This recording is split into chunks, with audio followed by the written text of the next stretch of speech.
नमस्कार दोस्तों, प्रोग्राम आपकी सेहत में आज हम बात करेंगे आंखों की सेहत की। दोस्तों, वैसे तो आंखें हमारा वो एक्शनेबल मैकेनिज्म होता है जो कि अपनी सुरक्षा काफी हद तक खुद ही कर लेती हैं। लेकिन कई तरह की इन्फेक्शंस, कई तरह के डिजीज, बढ़ती उम्र और आजकल के जो डिजिटल गैजेट्स हैं, इन सब का हमारी आंखों पर क्या दुष्प्रभाव पड़ रहा है और कैसे इसे मैनेज किया जाए, आज हमें बताएंगे डॉक्टर अभिषेक सचदेवा, जो कि जाने माने ऑप्थेमोलॉजिस्ट हैं। सर, आपका हमारे प्रोग्राम में स्वागत थैंक यू। है। और थैंक यू। अगर बात करें हम आजकल के जीवन की, तो मैक्सिमम लोगों का टाइम अधिकतर फोन को स्क्रॉल करते हुए, कंप्यूटर या फिर टीवी स्क्रीन पर गुजर रहा है। हाँ जी। तो यहाँ से निकलने वाली जो नीली रोशनी होती है, उनका हमारी आंखों पर क्या प्रभाव पड़ रहा है? मैम, ये आपने आज बहुत ही रेलेवेंट सवाल पूछा है। तो इसमें मैम आजकल ऐसा हमारी जो डिजिटल आजकल वो वर्ल्ड एरा चल रहा है, इसमें हमारा हर चीज़ मोबाइल या लैपटॉप और स्क्रीन्स पे। जी। तो इससे हमारी आईज पे बहुत ही ज़्यादा हार्मफुल इफेक्ट होता है, खासकर जो हम बच्चे हैं इनके इनके लिए बहुत ज़्यादा हार्मफुल है, क्योंकि इससे जो आई स्ट्रेन और आई फटीग, मतलब आंखें थक जाती हैं, आंखों से पानी ज़्यादा निकलता है, रड़क, और ऐसा लगता है कि कुछ आंखों में पड़ा हुआ है। ये सब कुछ लक्षण हैं जो हमारे होते हैं स्क्रीन ज़्यादा देखने की वजह से। जी। तो इसीलिए हमें जितना हो सके बच्चों को मोबाइल कम से कम इस्तेमाल करना है। और हमें ये ज़रूर रखना है कि हमें जो बच्चों को एटलीस्ट 2 घंटे बाहर ज़रूर खेलें। वो सिर्फ आजकल क्रिकेट भी लैपटॉप मोबाइल पे लैपटॉप पे खेल आ रहे गया। हैं जी। और इस पे गेम्स भी इस पे खेल रहे हैं। तो अब वो हमें 2 घंटे एक्टिविटी बाहर ज़रूर रखनी है। जी। इसके साथ साथ हमने एक बड़ी यूज़फुल चीज़ है और बड़ी आसान चीज़ है, उसको बोलते हैं विजन 2020। तो 20-20-20 रूल में ये होता है कि हमने हर 20 मिनट के बाद 20 सेकंड के लिए 20 फीट दूर देखना है।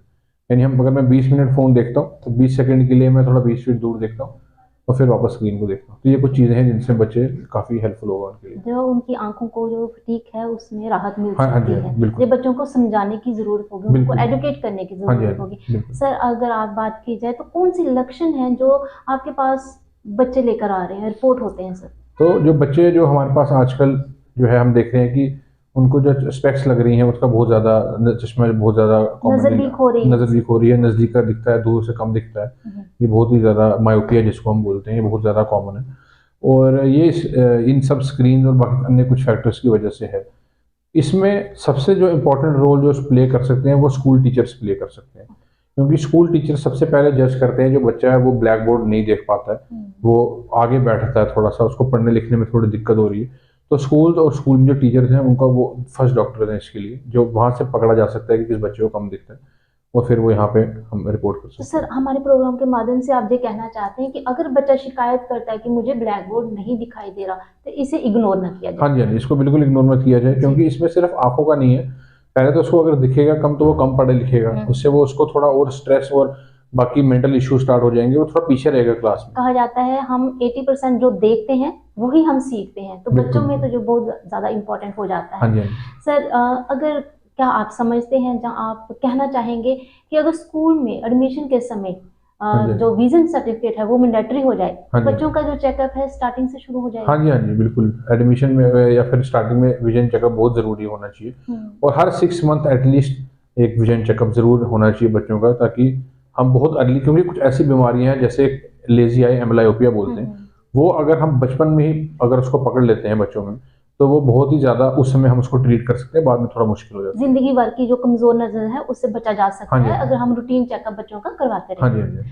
सर, कहा जाता है कि 40+ के बाद की अगर बात की जाए, तो कौन से ऐसे आई से रिलेटेड इश्यूज हैं जिनको हर व्यक्ति को पता होना चाहिए, चाहे वो मेल हो चाहे वो फीमेल हो? हाँ जी। तो 40 ईयर्स के बाद जनरली एक एक डिजीज़ होती है जिसको प्रेसबायोपिया बोलते हैं, यानी उसमें क्या होता है कि नज़दीक का थोड़ा दिखना कम हो जाता है। तो अगर हम जनरली हम देखते हैं कि हमारे आसपास जो है, हम 40 ईयर्स के बाद चश्मा लगा के पढ़ते हैं।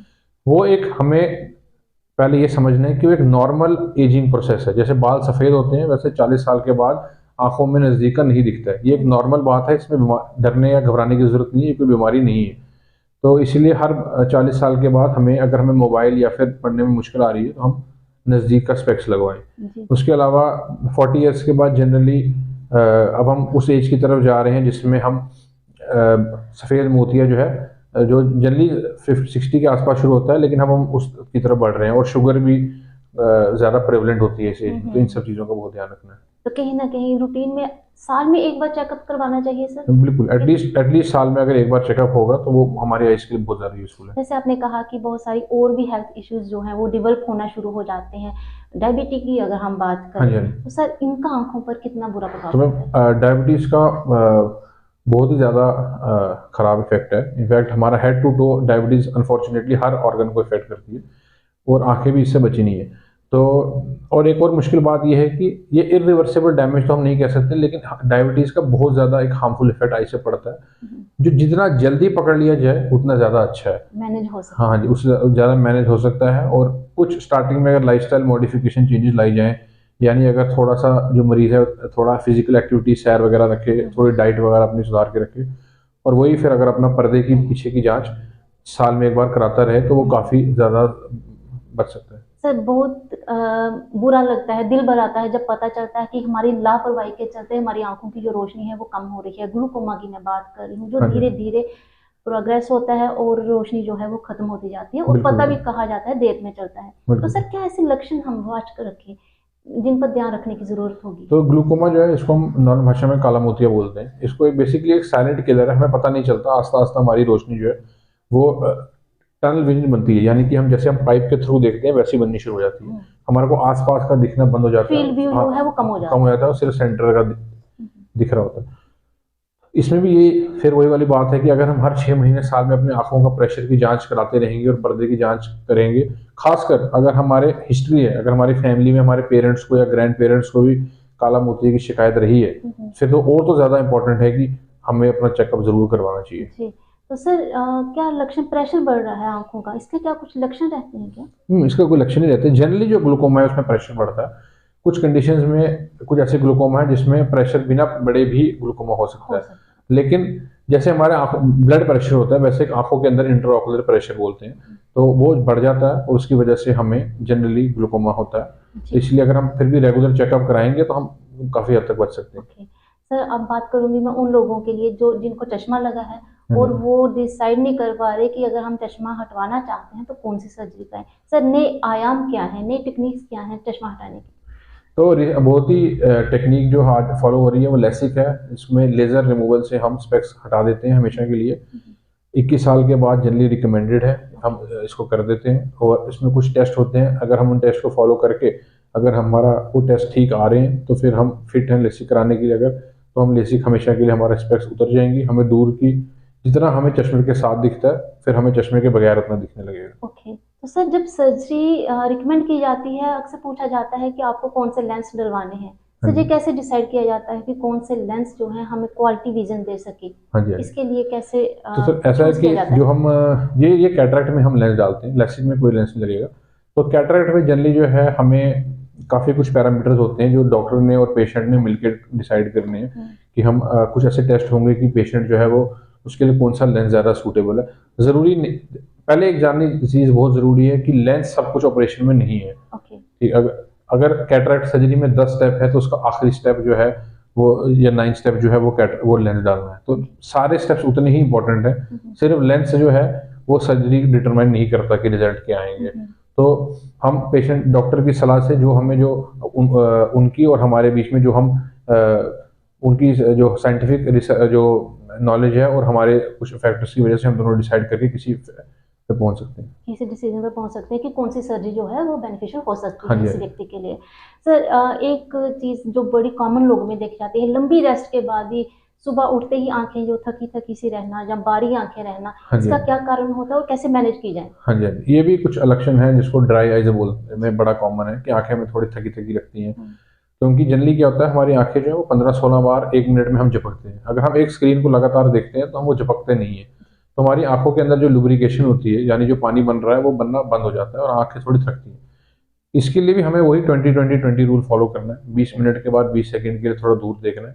डॉक्टर को दिखाएँगे तो कुछ लुब्रिकेंट ड्रॉप्स मिलेंगे जिसको डालना है और खुद से कोई ड्रॉप्स नहीं लेने हैं सेल्फ बिना। मेडिकेशन नहीं करनी है बिल्कुल हमें नहीं अपनी करना। आँखों के साथ। हाँ जी, हाँ जी। ओके, जो भी क्योंकि चीज़ एक ही लक्षण कई अन्य बीमारियों का हो सकता है, हुँ। तो इसलिए हमें खुद उसमें नहीं कहा करना। जाता है अगर हम स्टेरॉइड डाल दिए जाते हैं तो हाँ जी, इलाज हाँ जो है जी। वो और मुश्किल होता हाँ जाता जी, है। हाँ जी, बिल्कुल, बिल्कुल। जी।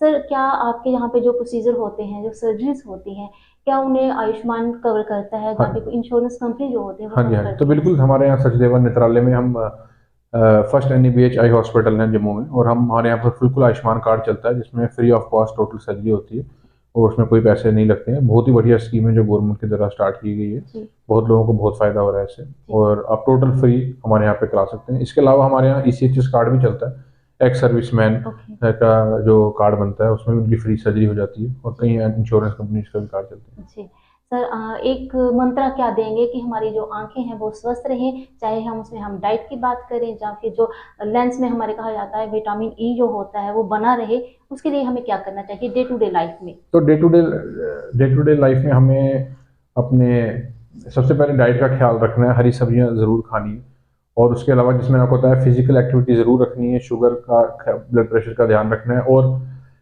फिर से वही बात, लेकिन हर साल में एक बार नज़र ज़रूर चेक करानी है। चेक करवानी है। हाँ जी, हाँ जी। डॉक्टर साहब आपने कीमती समय हमारे साथ शेयर किया, आपका बहुत बहुत ठीक है, शुक्रिया। तो थैंक यू। दोस्तों, जो जो आंखें हैं ये कुदरत का एक नायाब तोहफा है। अगर हम दृष्टि को अपना अधिकार मानते हैं तो अपनी आंखों को स्वस्थ रखना भी हमारी ही जिम्मेदारी है, ताकि आप स्वस्थ रहें, खुश रहें। इसी लक्ष्य के साथ अगले अंक में फिर हाजिर होंगे किसी और विषय के साथ।